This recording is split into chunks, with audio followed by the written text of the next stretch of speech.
नमस्कार दोस्तों, एक बार फिर से आप सबका बहुत बहुत स्वागत है हमारे YouTube channel easy math bye जीवन शर्मा में। आज हम आपके लिए लेकर आए हैं केंद्रीय प्रवृत्ति की माप, और उस केंद्रीय प्रवृत्ति के जो माप है उनमें सबसे पहला है वो है मध्य। तो हम आपके लिए मध्य लेकर आए हैं। सबसे पहले उन सबका बहुत बहुत धन्यवाद जिन्होंने हमारे चैनल को सब्सक्राइब किया और हमारे वीडियोज़ को लगातार देख रहे हैं, लाइक शेयर एवं कमेंट कर रहे हैं। आपके कमेंट बॉक्स में आए हुए मैंने पढ़ा कि आपने लिखा है कि सर हमारे लिए 17 अध्याय लेकर आएँ, तो हम आपके लिए 17 अध्याय लेकर आए हैं। तो अगर वीडियो अच्छी लगे तो लाइक ज़रूर करें, शेयर ज़रूर करें और कमेंट में हमें बताएं कि आपको वीडियो कैसा लगा। जो हमारे वीडियो पर नए हैं उन्हें मैं कह दूं कि सबसे पहले हमारे चैनल को सब्सक्राइब करें और बेल आइकन को ज़रूर दबा लें, ताकि जब भी हम आपके लिए नई वीडियो लेकर आएँ नोटिफिकेशन आपको मिलते रहें। तो बढ़ते हैं आज के टॉपिक की तरफ। तो आज का टॉपिक अपना है मध्य। सबसे पहले ये समझना ज़रूरी है कि आखिर ये मध्य क्या चीज़ होती है। तो मैं आपको बता दूँ, हमने छोटी क्लासों में 5वीं क्लास में पढ़ा है, 4th क्लास में भी पढ़ा होगा। मध्य की जगह पे हमने पढ़ा था औसत। ध्यान से देखें, हमने एक चीज़ पढ़ी थी औसत, और औसत का हमने छोटी कक्षाओं में, और जब हम छोटे थे तो सूत्र बहुत रटा था इसका, राशियों का योगफल बट्टा राशियों की संख्या। हमने औसत का सूत्र पढ़ा था, राशियों का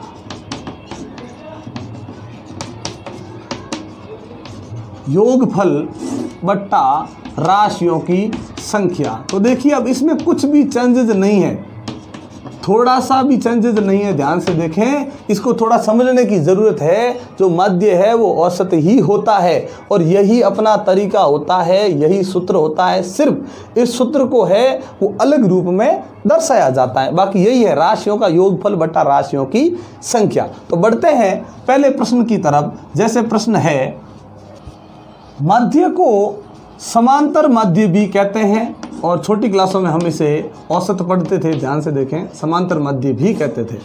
पहले प्रश्न की तरफ बढ़ते हैं। यदि एक कक्षा के गणित विषय में 10 छात्रों के प्राप्तांक ये दिए गए हैं, इस प्रकार से 10 छात्रों के हैं वो आपको दिए गए हैं, तो इनका समांतर मध्य, मध्य कह दो, समांतर मध्य कह दो, औसत कह दो, एक ही बात है। तो सबसे पहले देखिए, प्राप्तांक जो है उन्हें हम वापस लिखते हैं। तो यहाँ पे 52, ये 75, ये 40, 70, ये 43, ये 40, ये 65, ये 35, 48 और 52। ध्यान से देखें, इन प्रश्नों को समझने की कोशिश करें। ये प्राप्तांक है 10 छात्रों के जिन्होंने किसी परीक्षा में, गणित विषय की जो परीक्षा थी उसमें ये अंक हासिल किए हैं। अब इनका हमें मध्य या समांतर मध्य यदि ज्ञात करना है, तो समांतर मध्य मतलब कौन? औसत। औसत का तरीका ये था, राशियों का योगफल, यानी जो भी ये राशियां हैं इनका हम योगफल ज्ञात करेंगे। अगर बताइए, ये जो राशियां हैं, इन राशियों का कोई अगर नाम है तो फिर नाम के हिसाब से लिखेंगे, नहीं तो यही सूत्र लिखेंगे राशियों का योगफल। लेकिन नहीं, इनका जो नाम है वो है प्राप्तांक, यानी प्राप्तांकों का हम योग कर देंगे, यानी कुल प्राप्तांक। ध्यान रखें, वही तरीका देखो, राशि का योगफल कह दो, कुल प्राप्तांक कह दो, एक ही चीज़ है। ये हो गया कुल प्राप्तांक और बट्टे। फिर राशियों की संख्या, ये संख्या किसकी है? ये 1, ये 2, ये 3, ऐसे अगर मैं गिनेंगे हम 4, 5, 6, 7, 8, 9 और 10, ये संख्या कितनी हो गई? 10। ये 10 कौन है? तो देखें यहाँ प्रश्न में क्या है, 10 छात्र है। ये मतलब ये जो संख्या हमने पढ़ी है ये छात्रों की संख्या है, तो यहाँ बट्टा में लिखेंगे छात्रों की संख्या। ये हमने सूत्र लगा दिया। अब वही तरीका, ऊपर कुल प्राप्तांक, यानी इन सब का योग लिखना है। तो अपना इसका योग है ये 520। इनको हमने जोड़ा, सबको जोड़ दिया, ये 520 हो गया। छात्रों की संख्या कितनी है? ये 10, ये 10 लिख दिया। फिर बट्टा के ऊपर और नीचे ये कट रहे हैं, देखो 0 से 0 कट गया, शेष अंकों में 0 से 0 कट गया, ऊपर बच गया 52। बट्टा के नीचे 1 का कोई मतलब नहीं, मतलब इन प्राप्तांकों का जो समांतर मध्य है वो समांतर मध्य अपना हो गया 52।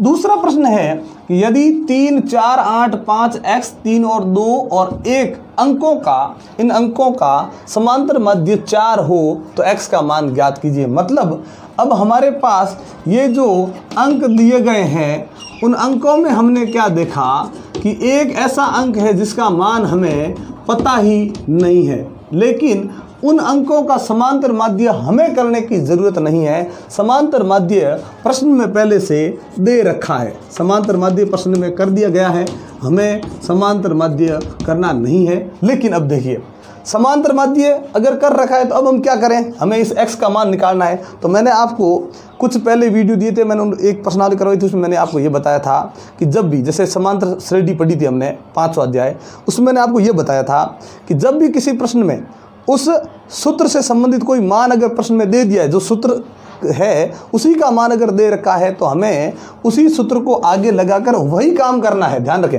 या समांतर माध्य, इससे पहले प्रश्न में समांतर माध्य करना था तो हमने सूत्र लगा किया था, या समांतर माध्य अगर किया हुआ है तो भी हमें सूत्र लगा के समांतर माध्य ही करना है। ध्यान से रखें, ध्यान से देखें। तो समांतर माध्य का सूत्र था राशियों का योगफल बटा राशियों की संख्या। यहाँ राशियों की जगह पे यहाँ अंक लिखा हुआ है, तो हम यहाँ कर सकते हैं अंकों का योग, और बट्टा में हम कर सकते हैं इन अंकों की संख्या। अंक कितने हैं वो लिख देंगे यहाँ पे, अंकों की संख्या। अब देखिए ये सूत्र यहाँ क्यों आया, क्योंकि समांतर माध्य के सामने पहले से 4 था। हाँ, हमें पता है कि समांतर माध्य के सामने उसका सूत्र आता है, लेकिन 4 आ गया तो सूत्र फिर उसी की जगह पे लिखेंगे और इन अंकों का हम योग करेंगे। इन अंकों के योग करेंगे तो 4 और 3 7 और 8 ये 15, 15 और 5 हो गए 20, 20 और ये 3 23, 23 और 2 25, 25 और 1 26। अब आप कहोगे सर x को आपने जोड़ा ही नहीं। अरे हम x को जोड़ेंगे, लेकिन x एक चर राशि है, और चर राशि जब अचर पदों के साथ जुड़ती है तो वो केवल जोड़ में लिखी जाती है, उनको हम जोड़ नहीं सकते। ध्यान से देखें, अब अंकों की संख्या, ये सारे अंक गिनने पड़ेंगे, तो 1 2 3 4 5 6 7 8 ये भी अंक ही है, तो सारे अंकों गिना तो कितने आ गए, ये 8, ये वापस बराबर में हो गया 4। अब आगे देखें, चलिए तो अब आगे करते हैं क्या होता है। अब हम, ये हमारे लिए बन गया 8वीं क्लास का एक समीकरण, और इसमें मैंने बताया था जिस चर का मान आपको ज्ञात करना है उस चर के साथ में जो भी मान है उनका करेंगे पक्षांतरण। तो करेंगे तो ये 26 यहाँ रहेगा, 8 का पक्षांतरण पहले करेंगे। क्यों? क्योंकि x के ये नज़दीक रह गया, बट्टा के ऊपर x है, बट्टा के ऊपर 26 है, और दोनों ही एक ही बट्टा के ऊपर है, तो ये नज़दीक हो गया, 8 हो गया दूर, 8 है भाग में है, यहाँ जाने के बाद लगेगा गुणा में, ये हो गए अपने 32। यहाँ अब ये 26 जाएगा, प्लस का 26 उस तरफ जाते ही ये माइनस का 26 चिन्ह चेंज हो जाएगा, जोड़ वाला बाकी में चला जाएगा। x का मान 32 में से ये 26 चले गए, तो ये बच गया अपना 6, ये हो गया अपना x का मान। तीसरा प्रश्न है, 5 संख्याओं का औसत 18 है, यदि एक संख्या हटा दी जाए, मतलब संख्या यहाँ पे 5 है और उनका औसत 18, यानी 5 संख्या पता नहीं है कि 5 संख्या कौन सी है, लेकिन उनका औसत यहाँ पे कर रखा है 18। ठीक है, यदि एक संख्या हटा दी जाए, अब उसमें से 5 में से यदि एक संख्या हटा दे तो ये बच जाएगा 4, तो औसत 16 हो जाता है। फिर उनका नया औसत जो 4 संख्याओं का होगा वो 16 हो जाता है, तो हटाई गई संख्या ज्ञात कीजिए। देखिए इस प्रश्न में, इस टॉपिक में शुरुआत में हमने एक बात छोड़ दी, वो आपको मैं समझा दूं फिर से, कि जो औसत होता है, एवरेज जो होता है, माध्य जो होता है, वो प्रश्न में दी गई सभी संख्याओं को समान करने का कार्य करता है। ध्यान रखें, जो ये औसत होता है वो सब संख्याओं को समान कर देता है। पहले संख्याएं छोटी बड़ी होती हैं, लेकिन जैसे ही हम उनका औसत करते हैं, जो नंबर आता है वो औसत सबको नंबर कर देता है, नंबर को बराबर कर देता है बिना उनका योग बदले। तो कैसे देखें, जैसे मान लो यहाँ 5 संख्याएं हैं, औसत 18 है। 18 मतलब क्या, ये पांचों ही संख्याएं अलग अलग हो सकती हैं, हमें पता नहीं है, लेकिन अब ये जो 18 हुआ, अब इसका मतलब पहली संख्या है वो भी 18 है, दूसरी जो है वो भी 18 है, तीसरी 18, चौथी 18, पांचवी भी 18। तो ध्यान रखिए औसत सबको बराबर कर देता है। अब क्या हुआ, एक संख्या हटा दी, इसी में से एक को हटा दिया, अब कौन सी हटी ये पता नहीं है, औसत बराबर करता है लेकिन पहले बराबर थी या नहीं ये पता नहीं है। अब एक को गायब कर दिया, तो अब ये जो औसत है वो कितना है, 16। मतलब अब ये भी 16 बन गई, ये भी 16, ये भी 16 और ये भी 16 हमारे लिए औसत के हिसाब से। पहले ये 18 थी, पाँचों 18 थी, अब ये चारों जो है 16 16 16 16 है। तो अगर हम ये जो 5 संख्याएं हैं पहले, फिर हो गई 4, हमें ये बतानी है कि हटाई कौन सी। तो अब हम खुद दिमाग लगाते हैं कि अगर इस 5 संख्याओं का हमें जोड़ पता चल जाए, फिर हमें 4 संख्याओं का जोड़ यदि पता चल जाए, तो उस 5 संख्याओं के जोड़ में से इन 4 संख्याओं का जोड़ जैसे ही हम घटाएंगे, हमें वही संख्या प्राप्त होगी जो हमने हटाई थी। तो बढ़ते हैं प्रश्न की तरफ। क्या करना है, सबसे पहले 5 संख्याओं का औसत जो है उसे वैसे का वैसा लिखेंगे, 5 संख्याओं का औसत। तो ये औसत कितना है 18, जो सबको समान करता है। फिर इनका हम करेंगे योग। योग कैसे करेंगे अब ध्यान से देखना आप। अब अगर 5 संख्या है फिर जोड़ सबका ये जो मान है वो 18 18 18 18 अगर है तो जो योग जो होगा उसका जो सूत्र बनेगा वो बनेगा 18 × 5, क्योंकि 18 18 सब है 500 भी, तो योग करने के लिए 18 को 5 से गुणा कर देंगे। इन औसत को इन राशियों की संख्या से गुणा करने से योग प्राप्त होगा। तो ये हो गया अपना 90। अब छोड़ देंगे। अब क्या हुआ, एक संख्या हटाने पर, जैसे ही एक संख्या हटाएंगे क्या होगा, हटाने पर संख्या रह जाएगी 4 और फिर इन 4 संख्याओं का हम औसत करेंगे और वो औसत अपना प्रश्न में दिया गया है कितना 16। फिर इनका भी करेंगे योग। तो अब औसत है 16 लेकिन संख्या है केवल 4। अब ये जो 16 है वो सबको समान कर रखा है 16 16, तो ये हो गए अपने 64। अब हम करेंगे हटाई गई संख्या। हटाई गई संख्या कौन सी होगी वो अब हम ज्ञात करेंगे।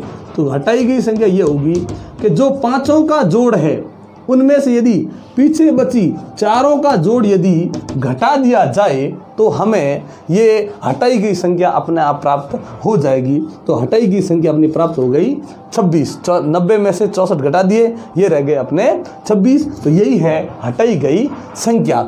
इसी प्रश्न को देखकर आप अपने किताब का एक और प्रश्न कर सकते हैं। प्रश्नावली 17.1 का प्रश्न नंबर 10 जो है वो इसी प्रकार का एक प्रश्न है, तो उसे हम हल अपने आप कर सकते हैं।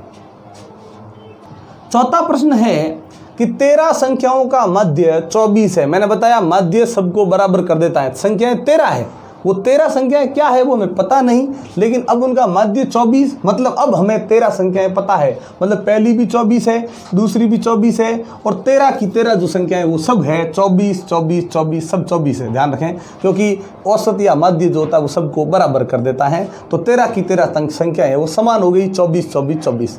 यदि प्रत्येक संख्या में 3 जोड़ दिया जाए, अब अपने हिसाब से वो संख्या सोचनी नहीं है, अब हमारे लिए संख्या है 24 सब। अब प्रत्येक में 3 जोड़ दिया जाए, जो 24 है उसमें यदि 3 जोड़ दिया जाए तो होगा 27।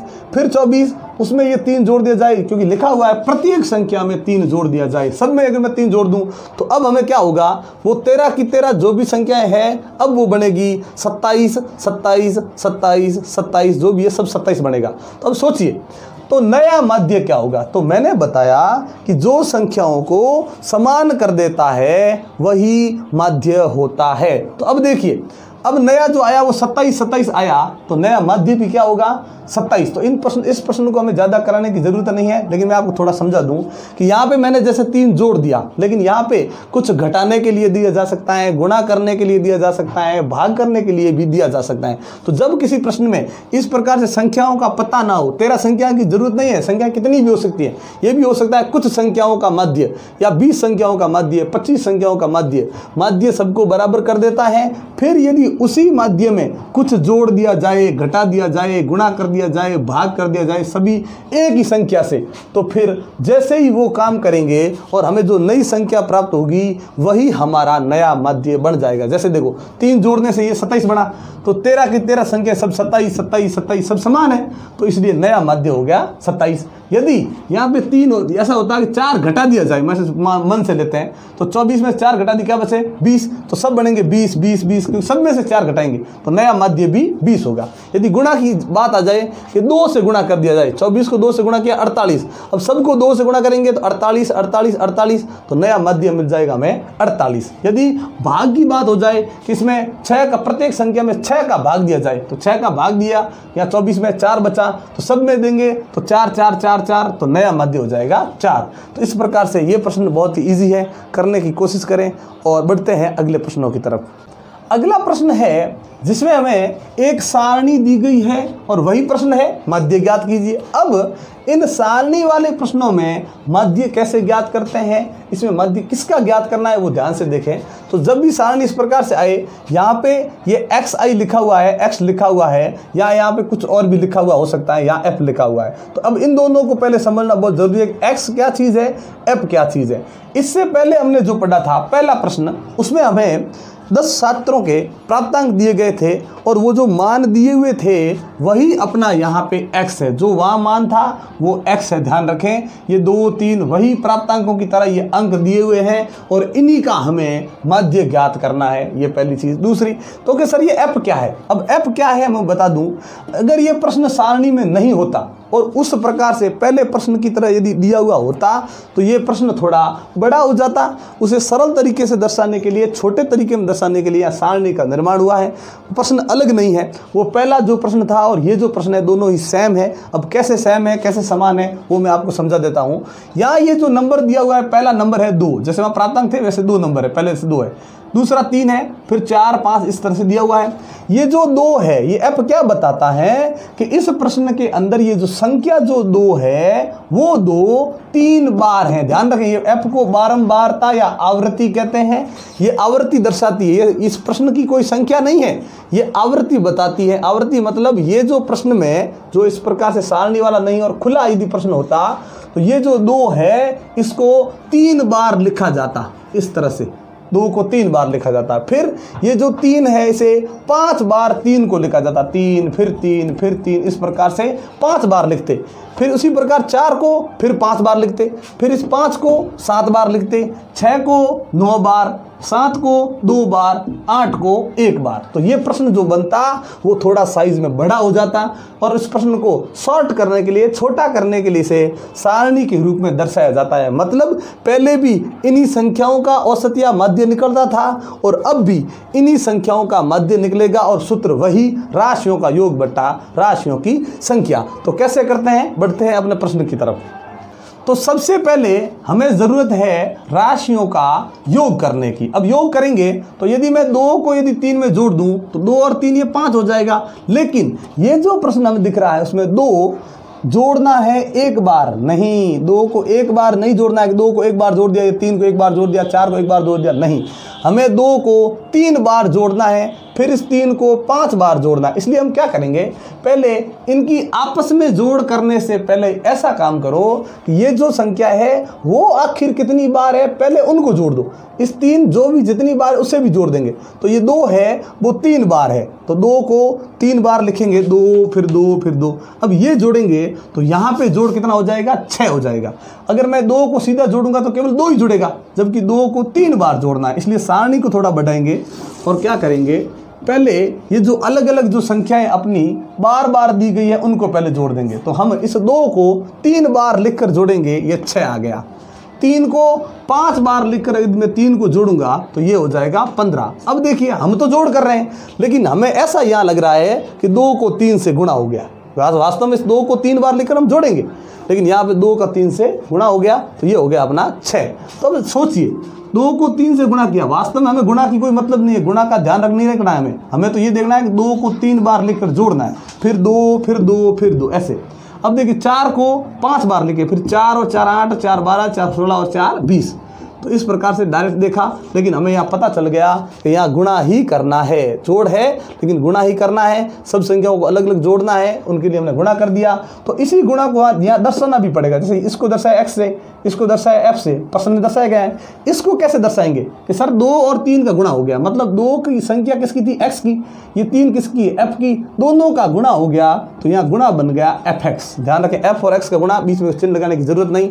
तो फिर डायरेक्ट तरीका समझने के लिए ये समझे कि मुझे 5 को 7 बार लिखकर फिर जोड़ना है, लेकिन डायरेक्ट करने के लिए 5 और 7 ये हो गए 35, ये 6 नम हो गए 54, ये 7 और 7 दूनी हो गए 14 और 8 एकम हो गए 8। अब देखिए ये जो हमने किया ये योग है और हमें राशियों के योग की ज़रूरत है, लेकिन ये योग तो है, जोड़ तो है, लेकिन ये जोड़ जो है वो अलग अलग नंबर जितनी जितनी बार थे केवल उन्हीं का जोड़ है। हमें अब इनका चाहिए कुल योग, क्योंकि अभी तो हमने अलग अलग संख्याएं जोड़ी थी, अब हम इनका करेंगे कुल योग, जिसे हम कहेंगे राशियों का योगफल। उसमें ये सारी राशियाँ आपस में जुड़ जाएगी। तो ध्यान रखें, इन पहले नंबर्स को अगर आपने एक एक बार लिखकर जोड़ दिया तो प्रश्न गलत ही हो जाएगा, क्योंकि सारे नंबर नहीं जुड़ेंगे। 2 एक बार जुड़ेगा, 3 एक बार जुड़ेगा, 4 एक बार जुड़ेगा। इसलिए अब हमें ध्यान रखना है कि इनका आपस में जोड़ करना ही नहीं है। ध्यान रखें, एक एक बार नहीं जोड़ना है। तो हमने 2 को 3 बार जोड़ा, 3 को 5 बार जोड़ा, 4 को 5 बार जोड़ा, फिर जो जोड़ा है उसे जोड़ करेंगे टोटल को पूरा। तो ये अपना जोड़ हो गया तो ये हो गया 152। ये हमने योग कर दिया, इन सभी संख्याओं को जोड़ दिया। ये है राशियों का योग। अब हमें चाहिए राशियों की संख्या। अब इसमें राशियों की संख्या कौन सी हुई, मैंने बता दिया, ये तो संख्या खुद है 2 फिर 3, तो ये 2 कितनी बार है, 3 बार। अगर मैं लिखा जाए तो 2 2 2, ये 3 है वो 5 बार, 1 ये 2 ये 3 ये 4 ये 5। अब इनको गिनते हैं नंबर को, 1 2 3 4 5 6 7 8। तो इस प्रकार समझेगा इन राशियों की संख्या ये जो हो रही है ये यही हो रही है एफ। ये देखिए 3 फिर 5 ये 8 हो गई। तो मतलब ये जो नंबर है ये राशियों की संख्या है, ध्यान रखें, ये अपनी राशियों की संख्या हो गई। तो 3 और 5 हो गई 8, 8 और 5 हो गए 13, 13 और 7 20 और 9 29, 2 31 और 1 ये हो गई 32। इस प्रकार से ये जो हमें मिला ये हमें मिल गई राशियों की संख्या। अब देखिए आगे बढ़ते हैं। अब मध्य का सूत्र बनाएंगे, मध्य बराबर वही राशियों का योग बटा राशियों की संख्या। अब ध्यान से देखना, राशियों की ऊपर राशियों का मुझे योग चाहिए, तो राशियों का जो योग हुआ वो 152। लेकिन 152 को यहाँ आगे देखें किससे दर्शाया गया है, fx से। तो ये भी fx है, ये भी fx है, तो इसे हम fx से नहीं दर्शाएंगे। fx लिखकर इनका फिर योग किया तो इसके आगे सिग्मा लगा देंगे। सिग्मा का मतलब है टोटल योग, ये सिग्मा fx हो गया इसका योग। फिर ये बट्टा में राशियों की संख्या कौन सी थी, ये f वाली थी, तो हम किसे लिखेंगे f। लेकिन ये भी f वालों का योग है तो इसे दर्शा देंगे सिग्मा f। तो सिग्मा fx बटा सिग्मा f, ये मध्य का सूत्र वही राशियों का योग बटा राशियों की संख्या। तो ये हो गया अपना 152 और बट्टा में हो गए ये 32। अब 32 का 152 में भाग दे देंगे, या फिर 152 और इस 32 को यदि ये किसी एक ही पाड़े से यदि कटते हो तो अब हम इन्हें काट देंगे। अब देखिए इन दोनों को हम देखते हैं तो ये 8 के पाड़े से कट रहे हैं। वैसे देखो 2 के पाड़े से ही कट रहे हैं, 4 के पाड़े से कट रहे हैं, जो भी आपको नजर आए उस पाड़े से आप काटना है। मैं इसे 8 के पाड़े से काटता हूँ, जैसे 8 चौक ये हो गए 32, और यहाँ पे अगर मैं काटता हूँ तो देखो 8 एकम 8, पीछे बच गए 7 और 8 9 में 72। अब होगी ये हो गए 19/4। अब दोनों नहीं कट रहे हैं तो 4 का 19 में भाग देंगे और दशमलव में उत्तर प्राप्त करेंगे। 4 का भाग दिया 19 में, 4 चौक ये हो गए 16, पीछे बच गया 3। 4 का भाग 3 में नहीं जा रहा है, यहाँ पॉइंट लगेगा और जो यहाँ पे 3 बचा उस 3 के पीछे 0 लगेगा, 30। 4 का भाग 30 में देंगे, ये 4 7 28, पीछे बच गए 2। अब देखिए बार बार पॉइंट नहीं लगेंगे, पॉइंट एक बार लग गया, जो 2 बचा उसके पीछे 0 लगेंगे 20। 4 का भाग 20 में देंगे, 4 पंजे 20, कुछ नहीं बचा। तो मध्य जो आया इनका वो आ गया 4.75, ये इसका हो गया मध्य। अपना अगला प्रश्न है, उसमें भी हमें मध्य या समांतर मध्य ज्ञात करना, लेकिन ये प्रश्न थोड़ा सा अलग है। इस प्रश्न में हमने क्या देखा कि सर इस प्रश्न में हमारे पास यहाँ पे जो भार दिया गया है किलोग्राम, नीचे छात्रों की संख्या, ये जो संख्या है ये अपना f है, इसे हम दर्शाएंगे बारंबारता से। लेकिन यहाँ पे हमने देखा नई चीज़ आ गई कि भार किलोग्राम में 40, ये यहाँ पे एक चिन्ह लगा हुआ है और फिर आ गया 50, ये माइनस नहीं है, ध्यान रखें। 40 से लेकर 50 किलोग्राम तक, ये किलोग्राम लिखा हुआ ना, 40 किलोग्राम से लेकर 50 किलोग्राम वाले जितने भी छात्र हैं वो कितने हैं, 10 हैं। तो ध्यान से समझे इसको, 40 से 50 वाले 10 छात्र हैं, 40 किलोग्राम से 50 किलोग्राम वाले। फिर 50 किलोग्राम से जो 60 किलोग्राम के जितने भी छात्र हैं, 51 किलोग्राम वाले, 52 वाले, 53 वाले, सब इसमें है, वो है 25 छात्र। तो ये जो हमें ऊपर ये जो नज़र आ रहा है इसे हम वर्ग अंतराल कहेंगे, ध्यान रखें। इसे वर्ग कहते हैं या फिर इसे वर्ग अंतराल भी कहते हैं, ध्यान रखें, इसे वर्ग या वर्ग अंतराल कहा जाता है। और अब हमें यदि वर्ग अंतराल दिए गए हैं तो फिर मध्य कैसे ज्ञात करते हैं, तो बताइए। इससे पहले हमने जो प्रश्न किया था f के साथ ऊपर यहाँ जो नंबर पड़ा था वो था x, यानी हमें x की ज़रूरत है। ध्यान रखें, समांतर मध्य करने के लिए अब हमें ज़रूरत किसकी है, x की।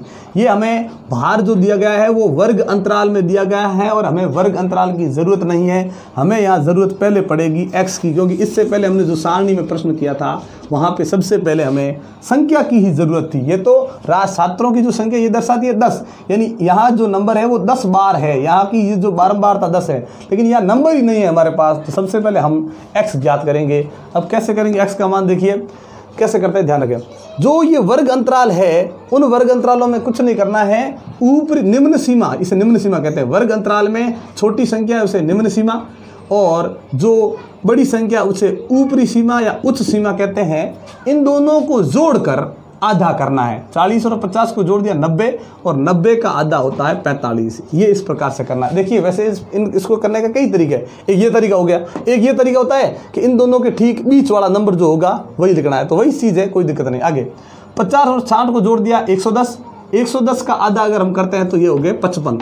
अब 1 2 तो इसी प्रकार से करने हैं, निम्न सीमा को जोड़ ऊपर सीमा में जोड़ना है, फिर उसका आधा करना है। लेकिन जैसे ही आप अगर 2 या 3 कर देते हो, उसके बाद ये सोचना है कि ये जो नंबर आया इसका निम्न सीमा के साथ क्या संबंध बन रहा है। जोड़ा फिर उसका आधा किया, जो आया उसका निम्न सीमा के साथ क्या संबंध बन रहा है कि सर 40 से ये 45 बना, यानी 5 अधिक हो गए, या 50 से 55 बन रहा है, ये भी 5 अधिक हो गए। मतलब अगर हम आगे भी इस प्रकार से जोड़ते रहेंगे और आधा करते रहेंगे तो वो इसमें निम्न सीमा से 5 अधिक, निम्न सीमा से 5 अधिक, तो आगे फिर इतना कठिन करने की जरूरत नहीं है। सीधा ये करेंगे, निम्न सीमा से ये 5 अधिक, ये निम्न सीमा से 5 अधिक, निम्न सीमा से ये 5 अधिक, निम्न सीमा से ये 5 अधिक कर दिए। तो इस प्रकार से ये हमें संख्या प्राप्त हो गई। अब देखिए इन्हीं संख्याओं का हमें मध्य करना है और क्या करना है। देखो ये 45 जो है वो 10 बार है। 45 एक बार नहीं जोड़ना है, ऐसा नहीं कि आप एक बार जोड़ दिए, एक बार जोड़ा तो गलत।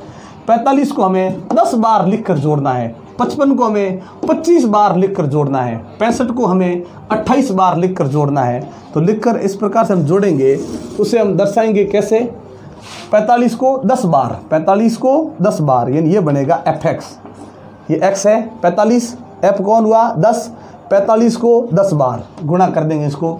इन दोनों को मैंने गुणा किया, 45 को 10 से गुणा किया, ये अपना हो गया 450। अब हम 55 को 25 से गुणा करेंगे, 65 को 28 से गुणा करेंगे, 75 को 12 से गुणा करेंगे। ये जो नंबर हमने प्राप्त किए इनको इतनी बार लिख लिख कर जोड़ने के लिए हम सीधा कर देंगे गुणा। तो उन सबका जो गुणा प्राप्त हुआ है, हमने इन सब का गुणा प्राप्त कर लिया है। f को x से गुणा करने के बाद, x कैसे प्राप्त किया वो हमने आपको बता दिया।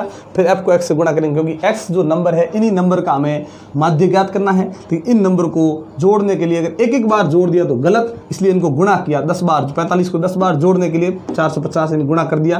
फिर इन सबको गुणा करने के बाद जोड़ किया। ये जोड़ जो आया वो अभी तक पूरा टोटल जोड़ नहीं है। अब इनका पूरा योग करेंगे कि इसका कुल योग कितना प्राप्त होता है। ये सभी अभी नंबर को हमने अलग अलग जो नंबर थे उनको जोड़ा है।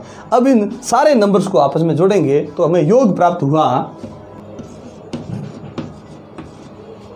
तो ये योग प्राप्त करने के बाद अब हमें वही तरीका वापस, अब हमें माध्य ज्ञात करना है और माध्य का वही सूत्र राशियों का योग। टोटल योग कौन सा हुआ, ये fx के सामने जो ये किया ये टोटल योग है, तो इसे हम दर्शाएंगे सिग्मा fx। फिर हो गया बट्टा के नीचे हमें चाहिए राशियों की संख्या। अब संख्या कहाँ मिलेगी, संख्या देखिए ये 45 है, ये खुद राशियों की संख्या नहीं होगी, ये तो राशि खुद है 45। और ये कितनी बार है, 45 को कितनी बार गिना जाएगा, 10 बार गिनेंगे। फिर 55 को 25 बार गिनेंगे, ये गिनेंगे। तो ये होगी अपनी राशियों की संख्या जो हमें f में मिली है, वही अपनी राशियों की संख्या है। तो अब हम इन्हें जोड़ देंगे और इसका जोड़ है 100 प्राप्त हो चुका है। अब इनका जो योग हमने कर दिया है, अब वही वापस ये जो 100 है वो किसके सामने है, बारंबारता के सामने, f के सामने। इसे हम दर्शाएंगे सिग्मा f से, वही राशियों का योग बटा राशियों की संख्या। ऊपर राशियों का योग 6820 बट्टा में राशियों की संख्या 100। ये 0 से 0 कट गया। अब देखिए 0 नहीं कट रहा है। अब ध्यान से देखें, यदि बट्टा के नीचे कभी 10, 100 या 1000 बच जाए बट्टा के नीचे तो 0 ही काटना है। फिर यदि 0 नहीं कटे तो जितने 0 शेष बच गए उसके इकाई से उतने ही अंक लेकर पॉइंट लगाएंगे। अब देखो कितने 0 बच गए, 1 0 कट नहीं रहा है ना, वो 1 0 बचा, तो इकाई में 1 अंक छोड़ेंगे और यहाँ पॉइंट लगाएंगे। तो ये हो गए 68.2। ये अपना इस प्रश्न का हो गया मध्य। अब देखिए हमने ये जो मध्य किया है इस विधि को कहते हैं प्रत्यक्ष विधि। क्यों कहते हैं प्रत्यक्ष विधि, क्योंकि ये विधि हमारे लिए नई नहीं है। क्योंकि यहाँ देखो सूत्र देखें, राशियों का योग बटा राशियों की संख्या, वही सूत्र है जो हम 5वीं क्लास में पढ़ते थे। ये नई विधि नहीं हो सकती, इसीलिए इस विधि को प्रत्यक्ष विधि कहते हैं। प्रत्यक्ष यानी जो हमारे आंखों के सामने पहले से थी उसे प्रत्यक्ष विधि कहते हैं। तो अब हमने मध्य किया है वो प्रत्यक्ष विधि से किया है। मध्य ज्ञात करने के लिए 2 और विद्या है, मध्य ज्ञात करने के लिए ही 2 विद्या हैं। और वो 2 विद्या क्यों है उसका मैं कारण बता दूं आपको। तो इन प्रश्नों में हम ये देखते हैं कि ये जैसे ही मैंने इस प्रश्न को सरल किया, यहाँ पे मैंने x को प्राप्त किया, फिर fx को मैंने गुणा किया, तो अगर इस प्रश्न में आपको कुछ हार्ड लगेगा, थोड़ा कठिन लगे अगर प्रश्न, तो फिर हम समांतर माध्य ज्ञात करने की इस प्रत्यक्ष विधि का प्रयोग ना करके अन्य 2 विधियां हैं उनकी कोशिश करेंगे। वो 2 विधियां कैसे करेंगे वो हम अगले वीडियो में पढ़ेंगे। आज की इस वीडियो को हम यहीं पे समाप्त करते हैं, क्योंकि टॉपिक थोड़ा बड़ा हो गया है, इसलिए हम माध्य की अगली 2 विधियां अगले वीडियो में आपके सामने लेकर आएंगे। और तब तक के लिए हमारे वीडियोस को देखते रहें, अच्छे लगे तो लाइक शेयर और कमेंट जरूर करें। तब तक के लिए नमस्कार, जय हिंद, जय भारत।